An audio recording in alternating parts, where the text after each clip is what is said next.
Tell me I'm not the only one who's got a ton of leftover ham. I thought, I need a whole ham to feed the family. Guess what? I did not need a whole ham to feed the family, and they didn't want to take any home with them. So I've got some ham to figure out what to do with. First thing comes to my mind is ham and cabbage, potatoes and carrots. So I'm going to make some of that, and then I'm going to cut the rest up, and you know what? I'm going to freeze it because it's just Jay and I. We can't eat that much ham at one sitting, and after a couple of days of eating the same thing, it gets old. So I'm going to leave enough out for ham sandwiches for him for the work week, and I'm going to make some ham and cabbage, and then the rest we're going to freeze, and we can use it later on in the year when we're ready for some ham. So first things first, I'm going to cut up some cabbage. Okay, so I'm going to cut the core out of my cabbage because it's tough and nobody wants that, and I can give it to my daughter for her chickens. And then I'm going to dice this up into bite-sized pieces, get it into my pan. I've added about a quart of water to this pan, and then we're just going to cook down our cabbage until it's about halfway done, and then I'll add my ham in because I don't want to overcook the ham. It's already cooked. I just cut it up into bite-sized pieces, and again, it's going to cook down. So, and into the pot it goes. Okay, so I've used a small head of cabbage. Now I'm going to add a little pepper, and that's to season to taste. A little pepper and some salt.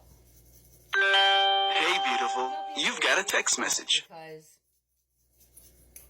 you're going to add potatoes later, and they're going to use up that salt. And yes, I just got a text message. I put my lid back on, and I'm going to let this cook on about a medium heat and like a little more than a simmer, but not quite no rolling boil or anything like that. And I'm going to let it cook. Sorry, my light keeps shining in my glasses. Let it cook until that is about halfway done, and then I'll start adding in my other things, like my carrots. They take a long time to cook. They'll go in first, and then we'll add in our ham, and our potatoes will go in last because they only take 20 minutes. Okay, I'm going to add in some celery now because, as you know, it takes celery a long time to cook.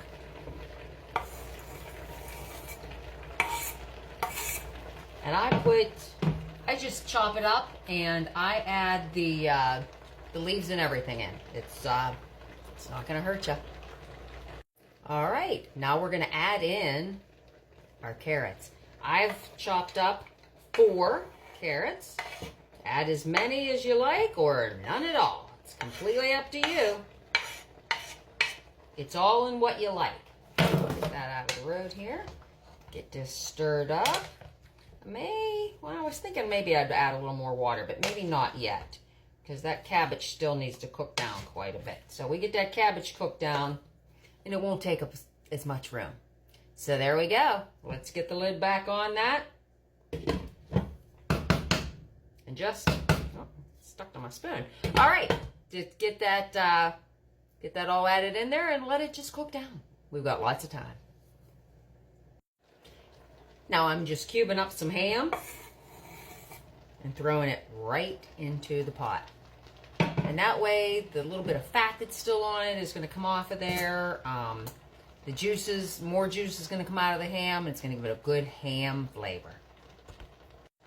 The other nice thing about ham and cabbage with potatoes and carrots is that it freezes really nice.